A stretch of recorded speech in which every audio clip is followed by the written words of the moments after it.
Caros amigos, caros telespectadores, estamos iniciando mais um programa Janela Aberta aqui pela nossa TV Nazaré.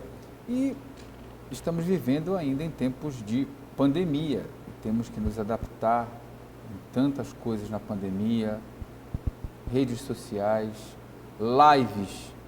Você viu quantas lives a gente tem que participar nas universidades, aulas virtuais, missas online. Muita gente nem imaginava antes da pandemia a gente participar da missa, né? Acompanhar os cultos, as nossas celebrações online, né? Terços, né? Fazer terços online. Eu não imaginava isso, né? Não imaginava que a gente fosse viver uma situação como essa.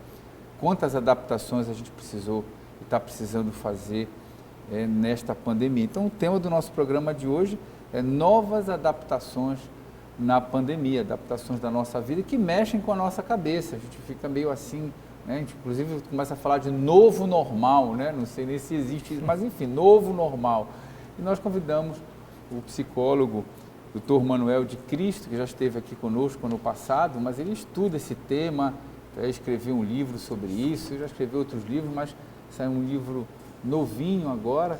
Ele escreveu, debateu um pouco sobre esse tema e vem falar nesta noite para nós sobre estas novas adaptações. Boa noite, doutor Manuel, seja bem-vindo mais uma vez ao Janela Aberta, muito agradecido pela sua participação. Boa noite, Theo, obrigado. A todos os telespectadores também, um prazer enorme estar aqui novamente. Uhum. Não é errado a gente falar um pouco desse novo normal, o senhor nunca escutou um pouco sobre isso, né? Como é esse novo normal, ou é o normal mesmo que a gente está vivendo?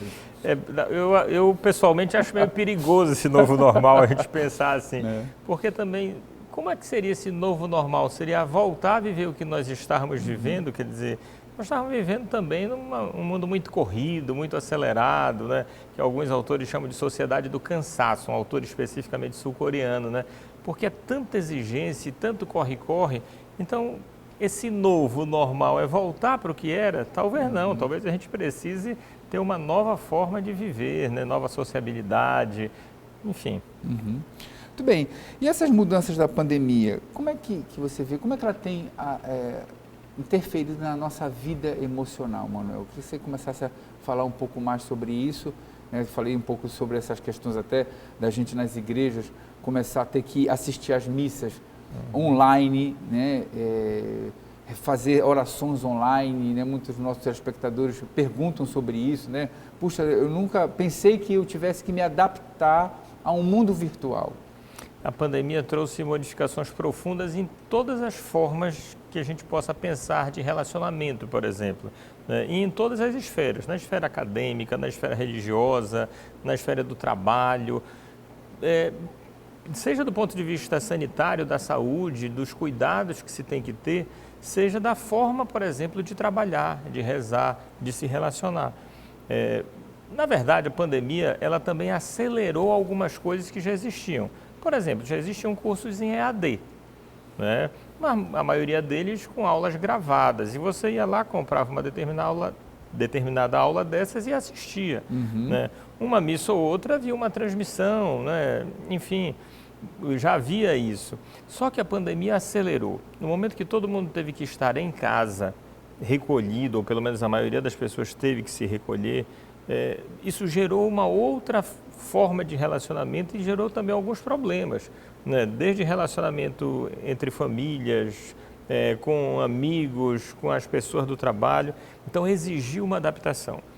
E veja, como é que a gente vai, por exemplo, trabalhar online ou rezar online se eu não tenho equipamento adequado, se eu não tenho um espaço para isso? Então, a casa de cada um era a casa de cada um. Se você tem uma sala, um quarto, 2, 3, você tem uma estrutura familiar para desenvolver suas atividades na sua casa da convivência.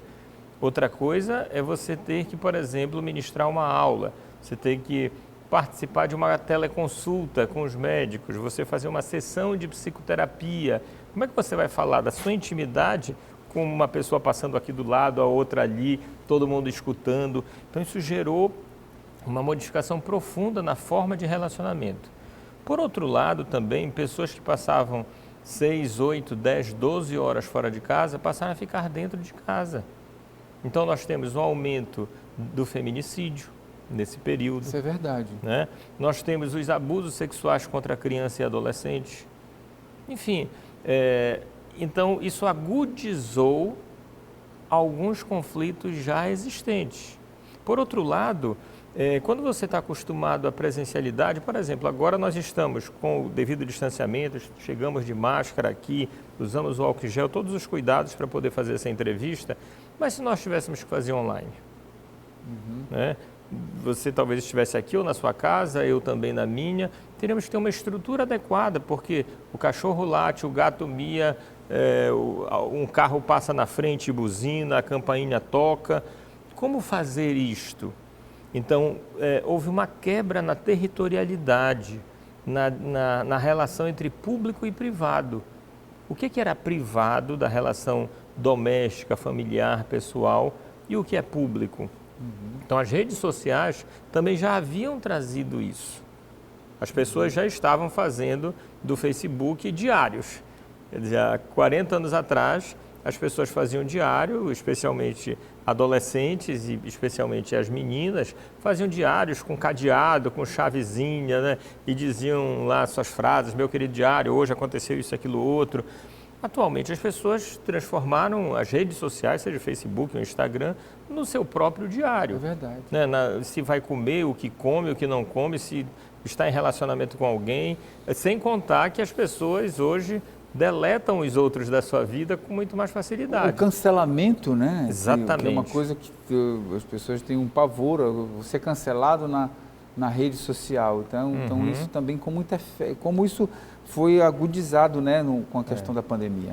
Nós vivemos um momento e um tipo de sociedade que um sociólogo polonês que faleceu há 1 ano, 2 anos mais ou menos, o Zygmunt Bauman, chama de sociedade líquida, modernidade líquida. O que é esse líquido? É porque ele se esvai entre os dedos. Então, nós tínhamos uma modernidade sólida, com conceitos bem definidos. O que é família? Todo mundo sabia dizer o que é família. O que é um homem? O que é uma mulher? O que é uma entrevista? Todo mundo sabia dizer o que era. Quando você faz essas mesmas perguntas hoje, nós estamos em transição, em modificação, uma série de modificações aconteceram. Né? Então, também aconteceu uma mudança nas relações com as redes sociais. Claro. Nós nunca mais teremos as mesmas relações. A diferença é que isso vinha acontecendo num determinado ritmo e a pandemia antecipou e acelerou. Com a diferença que hoje você tem que ficar dentro de casa uma boa parte do tempo e dependendo da época, com o lockdown, mais ainda. Na verdade, mesmo sem lockdown, era para se estar muito mais dentro de casa. Obviamente que dependendo do trabalho da pessoa, fica muito difícil se ela tem um trabalho essencial, se ela, por exemplo, não tem uma garantia de poder trabalhar em casa ou nem pode trabalhar em casa, né? Pessoas que são autônomas, é uma situação complexa socialmente que exige, inclusive, um auxílio emergencial adequado, como todos os países fazem. Né? Então, a pandemia, juntamente com as novas tecnologias, com as tecnologias digitais, trouxe uma modificação. Porque uma coisa, por exemplo, vamos pegar o exemplo da psicologia. Nós já fazíamos psicoterapia online. Isso já era permitido pelo Conselho Federal de Psicologia. Só que no momento da pandemia, passou a todo mundo ter que fazer o atendimento online. Obviamente que teve cadastro, teve uma série de coisas para você poder atender online, ninguém pode sair atendendo assim, né? Uma série de cuidados. Mas isso exigiu uma modificação na forma de tratar isso. Como é que se faz um contrato, uma combinação? Se cair a conexão durante o atendimento, né? E também a mudança de hábitos. Por exemplo, você está acostumado a ir à igreja, né? Frequentar uma missa, frequentar um terço, uma adoração, enfim. E agora não pode mais fazer. Recentemente teve uma polêmica, né, e o Supremo teve que decidir a respeito disso. Os cultos religiosos de qualquer religião estão permitidos? Ora, a gente sabe que a igreja ou Deus está também dentro de nós, então está aqui, você não precisa necessariamente se deslocar. Então há um discurso de uma liberdade que é bastante perigosa, porque em nome dessa liberdade, como disse salvo engano, um defensor, me esqueci agora o nome dele, né, que fez uma declaração dessa, a liberdade de morrer rezando, praticamente isso, como se você só pudesse rezar na igreja. Então, é uma ideia limitada, inclusive, da relação com Deus. Esse momento é um momento de nós cuidarmos para manter a vida, porque sem a vida nada se faz.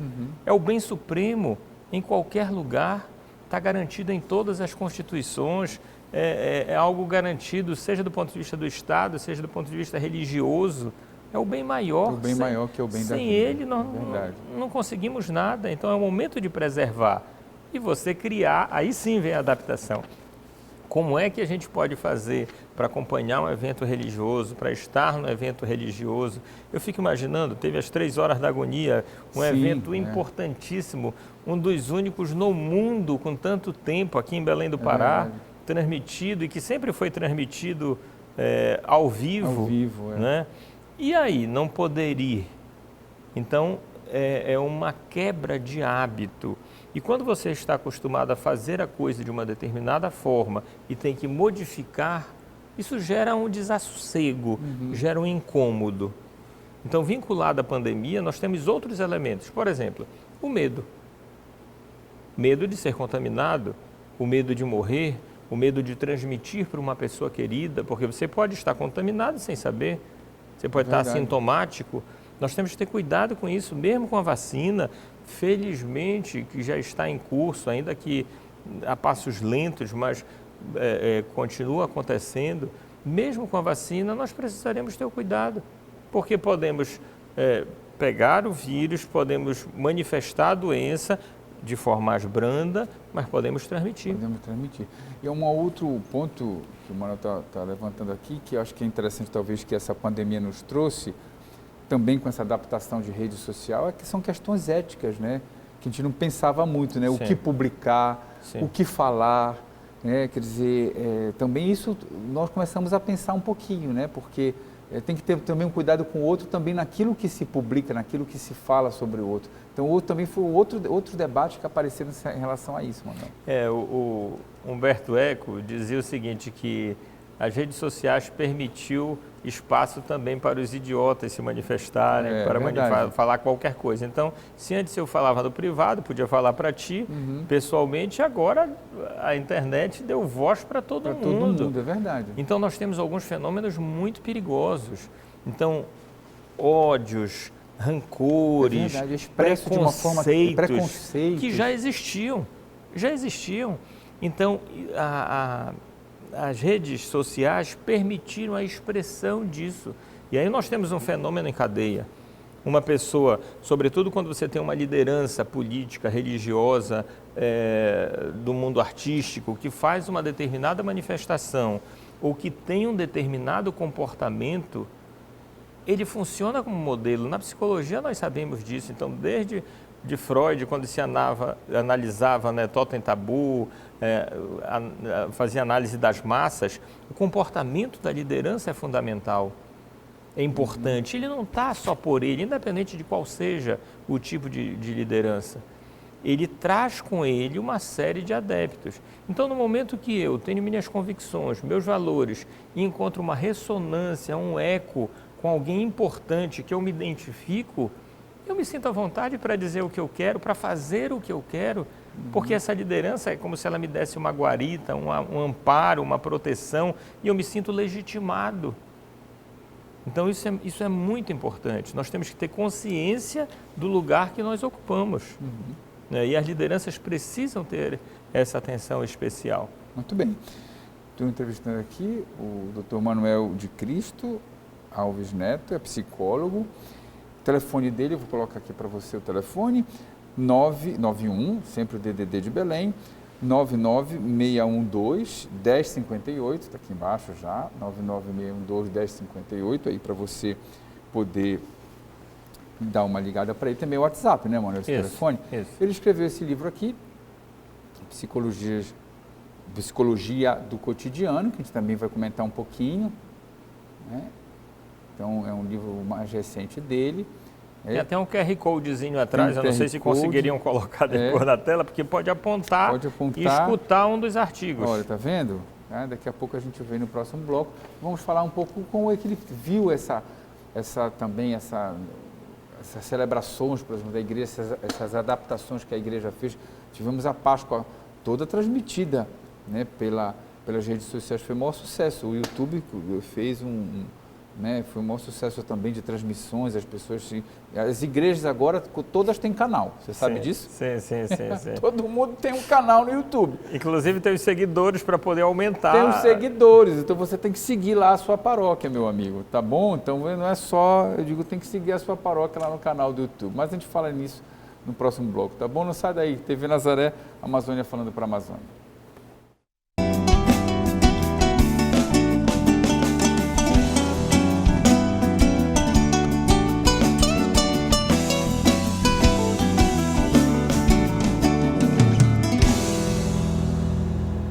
Estamos voltando com o nosso programa Janela Aberta aqui pela nossa TV Nazaré, hoje falando sobre novas adaptações da pandemia, com o psicólogo Dr. Manuel de Cristo Alves Neto, que escreveu esse livro chamado Psicologia do Cotidiano.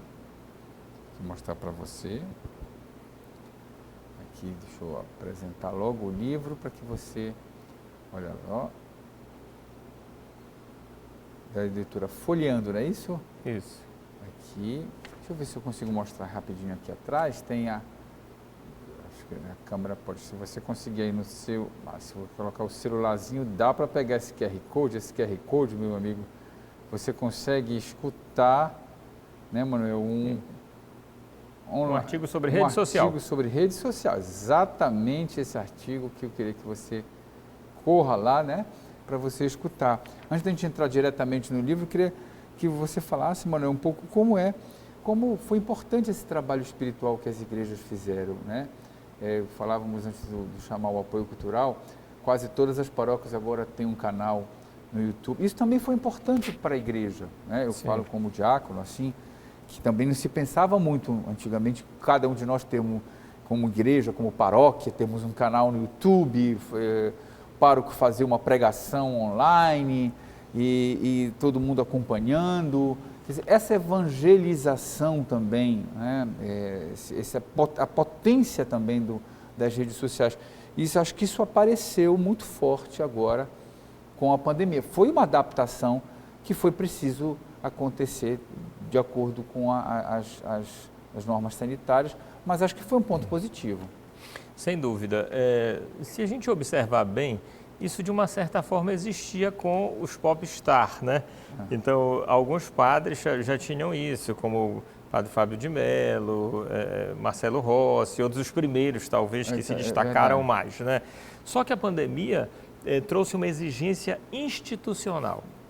Deixou de ser uma iniciativa talvez mais pessoal ou de acordo com a habilidade de cada um, e agora cada um tem que exercitar não só o microfone, mas exercitar a câmera, o posicionamento, a luz, né? Enfim, foi uma exigência muito grande e eu imagino o incômodo que vários sacerdotes, diáconos e outros sentiram, porque quem nasceu no mundo analógico e é migrante para o mundo digital, é verdade, né? É uma série de adaptações diferentes. Você pega uma criança hoje de 2 anos, ela pega um celular e ela passa o dedo. Ela pega um livro e passa o dedo achando que é o digital, porque ela nasceu nesse mundo. Então, isso é algo natural para ela. Você imagina também, há um tempo atrás, há 70 anos atrás mais ou menos, quando surgiu a televisão. Era muito estranho dentro de uma caixa, porque era uma caixa, aparecer alguém lá dentro. Então, todo avanço tecnológico gera um certo incômodo. Quando você sai da transição de um lugar para o outro, essa travessia muitas vezes é dolorosa. E no caso aqui, é muito interessante, porque de fato eu já vi bastante, né? Siga o nosso canal para a gente poder conseguir ter um número de seguidores, isso é importante para o algoritmo, né, do Facebook, do YouTube, poder entender que é um canal movimentado e tal. Mas isso gerou a possibilidade da expressão de uma das dimensões humanas, que é a espiritualidade. Nós somos um ser integral, nós não somos apenas corpo, nem apenas o social, nem apenas o aspecto psicológico. Existe uma dimensão humana que é a dimensão da transcendência, de você romper os limites, né, de ir além. Então, essa conexão, esse religar, e a religião, a palavra religião vem disso, né, de religar, de dar um sentido. Então, esse sentido que as igrejas, de alguma forma, estão aí para proporcionar, inclusive para uma vida que às vezes parece sem sentido, é importante a rede social, né? Agora, veio para ficar, não tem volta, com pandemia ou sem pandemia, veio para ficar. Ninguém vai cancelar o seu canal depois de ter criado e ter os seus seguidores e ter se adaptado. Nós vamos passar por muitas modificações, né? Com inovações tecnológicas que com certeza virão, mas momentos perigosos também. Por quê? Porque hoje nós temos muito dessas relações vinculadas ao que se chama de sociedade do espetáculo. Então, todo mundo quer ter os seus 15 minutos de fama e de glória. E aí a gente corre o risco de como é que eu poderia chamar? De um envelopamento, de você colocar um envelope ou vamos dizer assim, uma proteção, uma embalagem que não reflita o conteúdo. Então, nós hoje vemos muitas lives, você falava no início do programa, muitas lives. Você entra hoje numa rede social, tem live toda hora. Toda hora, é verdade. Então, há também um cansaço decorrente dessas redes sociais. Tem horas que você não aguenta mais tanta live, tanta entrevista, tanto isso, tanto aquilo online, tudo fazendo online. Além da questão ergonômica de você ficar sentado, dependendo de como fique sentado, você tem na sua casa uma cadeira para comer, por exemplo, para jantar. Você não tem uma cadeira ergonomicamente preparada para você estar lá 1, 2, 3, 4, 6 horas. Então nós vamos ter alguns problemas ergonômicos de coluna, de túnel do carpo, né, aqui no pulso, de uma série de problemas físicos, mas também mentais. Também mentais, porque isso gera um cansaço muito grande. Obviamente que pode servir para tudo. Nós temos aplicativos, por exemplo, de meditação, que são importantes para você procurar desenvolver uma serenidade, uma tranquilidade, com todas essas modificações. E aí então que nós precisamos pensar o seguinte, precisa ter consistência. Então, no caso específico das igrejas, precisa ter um conteúdo. Só que nós não podemos pensar o conteúdo como pensávamos há 10 anos atrás. Então, a mesma coisa que um professor, que a gente chama de conteudista, que fala e falava na sala de aula o tempo todinho, não dá mais para fazer isso na sala virtual. Não dá para fazer mais isso na aula remota. Se você tem uma aula gravada, é uma coisa. Se você tem uma missa gravada, é uma coisa. Se você tem uma missa ao vivo, é outra. Se você tem um terço ao vivo, é outro, né? Obviamente que tem os passos que vão sendo seguidos. É preciso criar mecanismos para a atenção. Porque também você dispersa muito. Você está aqui na sua casa, você pode ter um barulho qualquer, você pode ter sede, você pode ter o seu celular que dá um aviso de qualquer coisa, e aí você dispersa daqui. Então, como manter essa atenção? É importante que o celebrante possa buscar uma comunicação mais direta para atrair essa atenção, sabendo que existem elementos de dispersão. Claro. Claro. Né? Nós vivemos isso em sala de aula, então eu sempre brinco com os alunos, eu digo assim, bem, eu tenho que estar com a minha câmera ligada para vocês me verem. E às vezes eu provocativamente digo, olha, eu vou desligar a minha câmera aqui. Desligo a câmera e fico, digamos, 40 segundos falando. Que tal? Como é que está para vocês? Eu pergunto. Aí eles disseram, não, professor, é melhor ligado. Eu digo, e por que vocês deixam de vocês desligada? 30 alunos numa sala e todo mundo com a câmera desligada. Né? Claro, a gente precisa ter uma compreensão. Nem todos têm um espaço adequado na sua casa para poder ligar a câmera. Né? Às vezes alguns dizem, eu estou horrível. Né? Eu digo, eu posso estar horrível. Vocês não. Então a gente brinca, né, para poder tornar algo mais interessante, usa outros mecanismos, né? Inclusive, nós temos usado, com algumas turmas, criaram redes sociais para a gente trabalhar o conteúdo que a gente trabalha na disciplina. Entendi. E eles criaram as redes sociais e aquilo que nós discutimos na disciplina, eles colocam na rede para que as pessoas tenham acesso. Acesso de uma forma, numa linguagem mais acessível. Né? Então, essa adaptação, ela vai exigir bastante. Penso que as igrejas precisarão também fazer alguma capacitação nesse sentido. Porque não é só você ligar uma câmera, não é só falar e fazer, por exemplo, uma homilia ou, enfim, uma celebração religiosa exatamente como fazia.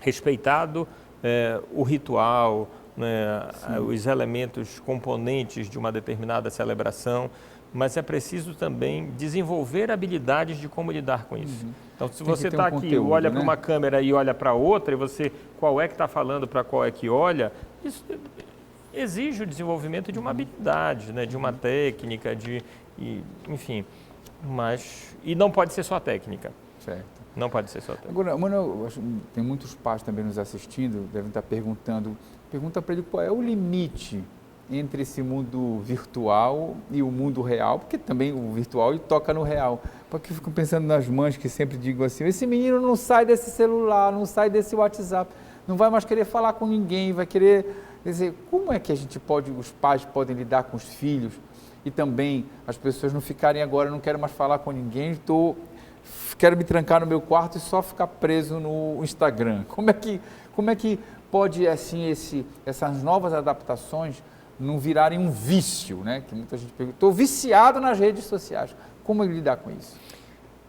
Possivelmente esse raciocínio do mundo virtual e do mundo real seja um pensamento de quem é da era analógica. Exatamente. Por quê? Porque para quem nasceu da era digital não existe essa separação. Como de fato, num certo sentido, se a gente for pensar, não existe. Porque você é de uma determinada forma e na rede social você revela a forma que você é. Né? Com relação às crianças, como você disse, muitas vezes você está culpando as crianças. Tu não sai do celular, ou um adolescente, tu não sai do celular. Mas vem cá, quem deu esse celular para eles? Foram os pais. Né?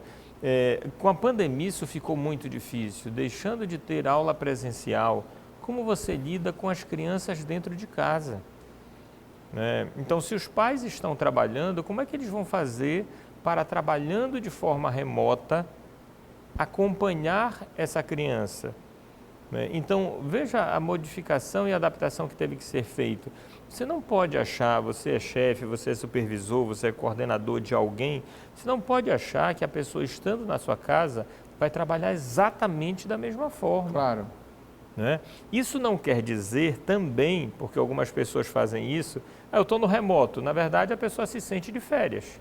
Não, mas quando ela vai receber, ela recebe o mês todo. Então, ela precisa trabalhar também. Nós não podemos ir para extremos.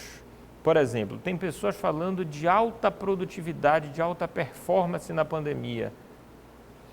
Então, é uma exigência. Você querer alta performance, você tem que compreender que a pessoa tem a sua vida.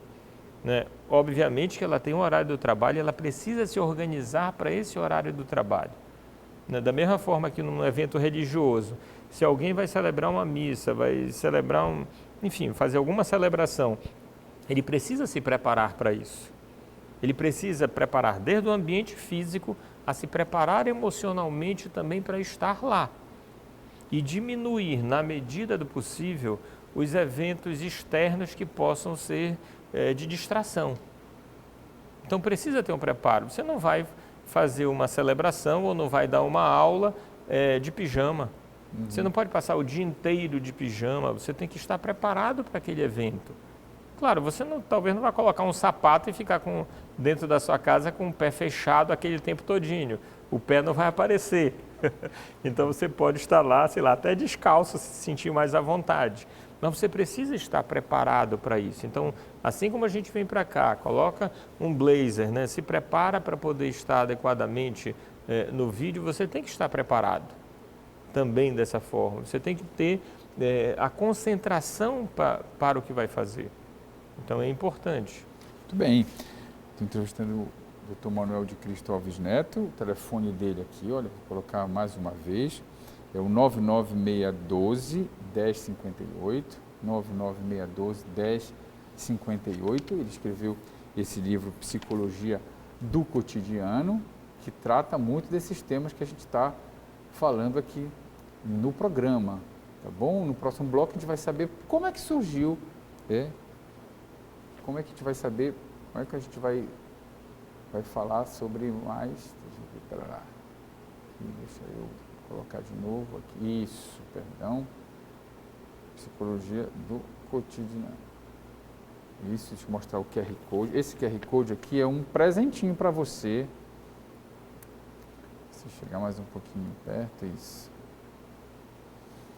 Aqui você pode escutar justamente o artigo que há nesse livro sobre redes sociais, né? Redes sociais e a sociedade do espetáculo. É a sociedade do espetáculo. Tá bom? A gente vai para o nosso apoio cultural e voltamos daqui a pouquinho. TV Nazaré Amazônia falando para a Amazônia.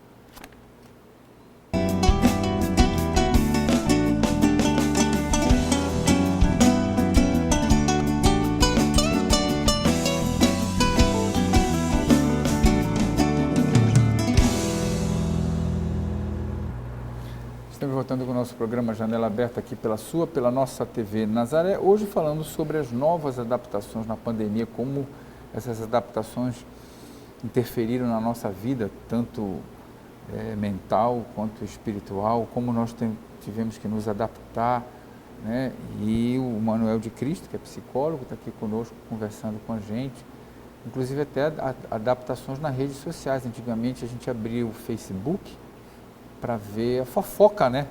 A vida das pessoas, uma fofoquinha, ver como é que estão as pessoas. Hoje a gente abre o Facebook, é um obituário. É assim, Manuel, não é verdade? É. As pessoas, morreu fulano, morreu ciclano. Que coisa! Nós temos um número assustador, né? 370 mais ou menos, enfim, com algumas variações. Cada dia muda, então... É um número assustador, né? É preocupante, e o Facebook se transformou no obituário. É impressionante. E eu acho que isso nos convoca, Theo, a pensar e a viver a solidariedade, a viver a empatia. Claro, a empatia, isso é verdade. A empatia. Porque antes eram números, agora... Quer dizer, antes não, sempre foram pessoas com nomes e sobrenomes. Só que quando isso está distante, quando isso estava lá em Wuhan, na China, era uma coisa. Quando isso chega no Brasil e quando isso chega no Pará, e chega em Belém ou em qualquer lugar que a TV Nazaré é assistida, e chega mais perto, e chega no vizinho, chega no colega, e quando chega no seio da família, você sente isso de uma outra forma. Infelizmente, às vezes parece que a gente precisa passar pela experiência para poder perceber que o outro está sofrendo. Então, acho que essa situação nos convoca. Um dia, ligue para o seu amigo, passe um WhatsApp, faça, enfim, a forma que você quiser, mas se comunique, você sabe que ele perdeu alguém, ou então não precisa esperar perder, pergunte como é que ele está, né? E como a rede social também traz algumas coisas. Eu publiquei um artigo recentemente, a gente tem escrito para o jornal, e o Conselho Regional de Psicologia colocou na sua rede social o artigo com uma foto minha. Quando colocou, eu disse assim, olha, vou dizer que eu morri. E de fato aconteceu isso. Algumas pessoas viram, está todo mundo tão assustado que quando vê uma foto de alguém, já pensa que a pessoa morreu. Faleceu, é verdade. Né? Então, há um pesar muito grande e nós precisamos lidar com esse pesar. Até porque também, com a pandemia, uma adaptação, eu tive pessoas da minha família que faleceram, não se pode fazer o velório, né? Não pode. Você tem, eu como diácono pude acompanhar, mas de longe benzer a sepultura. Quer dizer, é complicado isso, né? Você não pode velar, você não pode, isso também é uma coisa que nem fazer o processo do luto, né? Veja que interessante que você está falando. Fazer o processo do velório, né? Sim, quer dizer, é um luto estranho esse, né? É interessante, porque no início da pandemia e quando depois se proibiu, né, tanto o velório e o sepultamento também restrito hoje a 10 pessoas, né? Era de uma forma, hoje já tem velório não velório, porque não pode velar, mas o sepultamento sendo transmitido. Exatamente, pela rede social, é verdade. Então, isso dá um certo conforto você poder acompanhar, porque é um ritual de passagem, os antropólogos falam bem disso. Nós precisamos de um tempo para processar. Todo ritual, ele carrega uma dimensão simbólica e psicológica. O ritual, ele não pode... Tem rituais vazios, né? Então, tem pessoas que casam, fazem uma grande festa, mas isso está vazio porque a relação está perdida, né? E outras, inclusive celebrações religiosas, que às vezes são vazias de sentido. Mas o ritual, ele cumpre uma dimensão importantíssima. Então, poder fazer um velório, poder compartilhar sua dor, poder ver amigos que estão próximos, que lhe apoiam, fazer o sepultamento, tudo isso é importante. Na Igreja Católica, fazer o terço, os 7 dias. Os terços estão sendo feitos virtualmente.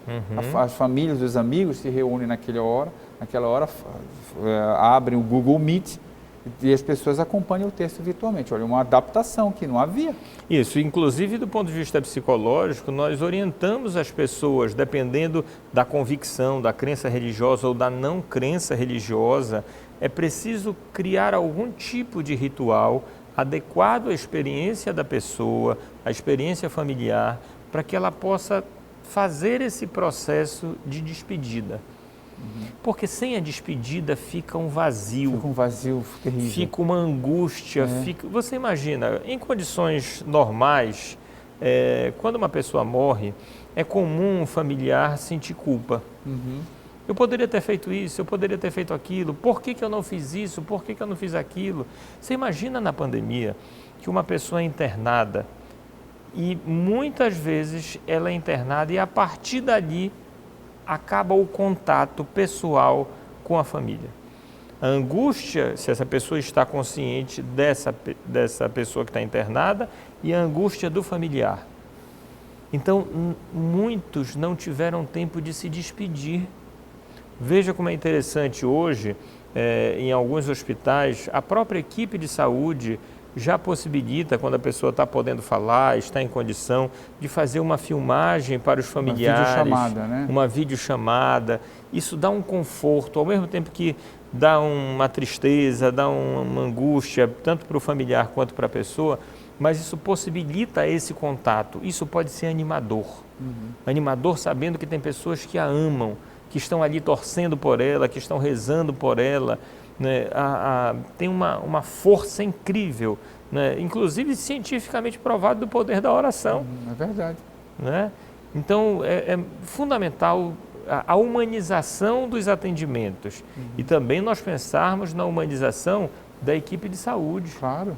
E quando eu falo equipe de saúde, eu falo de todas as pessoas que estão envolvidas naquele processo. Pode ser o maqueiro, pode ser alguém que está na recepção, pode ser enfim, quem está envolvido. Tem que cuidar de quem cuida, né? É importante. Estão muito fragilizados.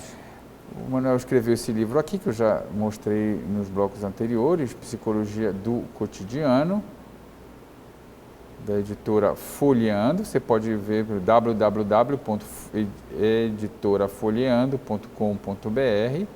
Tá? Queria perguntar como surgiu a ideia do livro, Manuel? Vamos falar um pouco do teu trabalho. Eu sempre gostei de escrever, né? Seja poesia, sejam textos, artigos. E comecei a escrever para um jornal de Macapá. Uma coluna dominical que eu tinha com esse título, Psicologia do Cotidiano. Então, escrevendo sobre temas do cotidiano, por exemplo, esse das redes sociais, né? É um tema, outro sobre família, outro sobre infância, outro sobre a solidão, sobre a felicidade. Então, são temas do cotidiano e são temas escritos numa linguagem acessível a quem não é psicólogo ou aluno de psicologia. Ele teve um experimento livre, porque ele passou primeiro pelo jornal. Então, são artigos escritos para que as pessoas possam compreender o que a gente está falando numa linguagem acessível, ainda que embasada nas teorias psicológicas. Então, ele surgiu a partir desse desejo de escrever, a partir dessa publicação, e depois eu pensei, por que não reunir esses artigos em livro? E aí reunimos.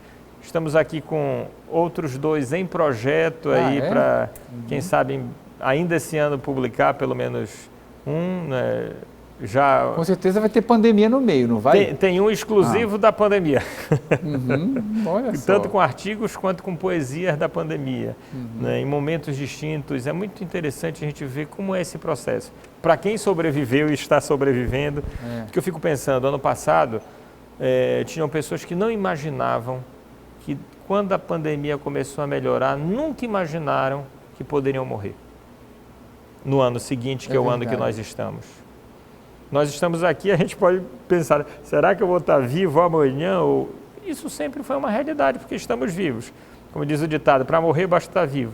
Mas a pandemia traz essa outra dimensão. Muito bem, olha, temos muito interessante, fala sobre famílias, infância, relações, solidão e felicidade, questões atuais e mudanças, né? Enfim, sobre vários temas. Tem um artigo sobre a Páscoa aí. Fala sobre a Páscoa das mudanças desejadas, a estereotipia da repetição, né? Temos o tempo pascal. O que você pensou nesse artigo? A palavra Páscoa significa passagem, né? Seja lá do povo hebreu, seja os 40 dias no deserto, né? Então, esse momento de passagem, você está num lugar e ir para o outro. O que significa isso? Então, essa travessia é um período de incômodo. A mudança, e a Páscoa propõe isso, né? Uma vida nova, a ressurreição, né? E a gente pode pensar a ressurreição sobre vários aspectos. Então, se eu tenho um hábito que me prejudica, que me faz mal e faz mal para alguém, eu preciso mudar para deixar de sofrer e de fazer sofrer. Então, essa passagem vai gerar um desassossego, a ponto de que Jesus 3 vezes pediu, se possível, afasta de mim esse cálice. É possível afastar esse sofrimento, mas se não é, como resignar-se diante dele? E como poder fazer esse processo de mudança? Isso não é simples, isso não é fácil. E a mudança, ela não se dá nem da água para o vinho, ela não é uma transubstanciação, né, mágica, né, e também não se dá da noite para o dia. Mudança é processo. Se alguém muda pelo outro, não é mudança. A gente vê isso muito nas relações amorosas. Alguém chega e diz assim, não te aguento mais, tu tens que mudar. E exige, põe o checklist de mudanças, a pessoa se adequa no primeiro momento e daqui a pouco se revela. Porque não mudou. Você não pode mudar pelo outro, você tem que mudar por você. Porque se você não mudar por você, você não mudou. A mudança, você imagina, por exemplo, um ovo. Para nascer a vida, vem de dentro para fora. Não vem de fora para dentro. Mudança de fora para dentro é imposição. Mudança de fora para dentro pode ser ditadura. A mudança é sempre um processo que vem de dentro. Pode ser provocada, pode ser instigada pelo externo. É importante que seja. Não é que isso esteja separado, mas é um processo de entrar em contato consigo mesmo. Às vezes desenvolver a solitude. Solitude é diferente de solidão. Solidão é aquele sentimento de estar só, se sentindo triste, angustiado, muitas vezes perdido, sem saber o que fazer. E você pode estar solitário junto de outras pessoas. É verdade. E a solitude é uma escolha. A solitude é um momento que você vai entrar em contato consigo mesmo, se perceber quem eu sou, o que eu gosto, o que eu não gosto. E nós precisamos agora exercitar muito mais isso. Muito bem. Também há outros artigos importantes aqui. Eu gostei. O Dia das Mulheres ou as Mulheres do Dia? Uma homenagem às mulheres, né? É importante também falar um pouco sobre isso. Com certeza. Numa época de tanta violência contra a mulher, né, Manuel? No Dia das Mulheres, alguns homens costumam dar flores, bombons, e no dia a dia maltratam, né? E quando uma mulher termina um relacionamento, esse sentimento possessivo, patriarcal, esse sentimento machista de ter o outro como propriedade, como objeto, faz com que a pessoa corra, se declare. Isso faz parte, inclusive, do ciclo da violência. Quem estuda essa temática vê, né, um momento de tensão, depois um momento de agressão e depois um momento de lua de mel, em que a pessoa chega arrependida. Depois volta o ciclo de novo, porque não houve mudança. Então nós precisamos entender que o homem não é melhor nem maior do que mulher, Precisamos rever o machismo que está incrustado, enraizado em Estrutural, nós. né? O machismo É estrutural, como o racismo é estrutural. Isso está presente nas diversas instituições, na educação familiar. Isso vai sendo transmitido e precisamos rever isso. Nós, homens, precisamos pensar. Não dá para estabelecer mais esse tipo de relação. Muito bem. Telefone aqui do Manuel, para quem quiser conversar com ele, passar um WhatsApp para ele, para quem quiser adquirir o livro, tá? Também, olha só, 99612-1058, só você passar um WhatsApp, uma mensagem, fazer uma ligação, fique à vontade. O livro é esse, Psicologia do Cotidiano, da editora Folheando. Também você pode entrar no site da editora, fácil, editora folheando.com.br. Mais uma vez, está aqui mostrando para você aí na tela, olha só, vou virar rapidinho, diretora, só para mostrar que existe um QR Codezinho aqui, que esse QR Code você pode escutar esse sobre as redes sociais. Eu queria agradecer, né, Manuel, a sua participação no programa de hoje, muito agradecido, sucesso pelo seu trabalho. E os próximos livros você volta aqui para falar um pouco para nós, tá bom? Tá certo. 30 segundos para suas considerações finais, por favor. Eu agradeço imensamente esse espaço, é uma alegria estar aqui. A TV Nazaré é uma TV que tem uma transmissão e uma audiência muito grande, importante. Mas é importante, queria olhar diretamente para o telespectador, poder ter um espaço para você, poder se cuidar, poder cuidar de quem você está perto. Nós precisamos cada vez mais valorizar mais esta relação e este encontro. O amanhã pode não ter, então vivamos o hoje com consciência, com responsabilidade, com amorosidade. Tá certo, mais uma vez, muito obrigado, sucesso no seu trabalho e agradeço a você que nos acompanhou no programa de hoje. Até a próxima semana e mais um Janela Aberta. Até lá, tchau, tchau.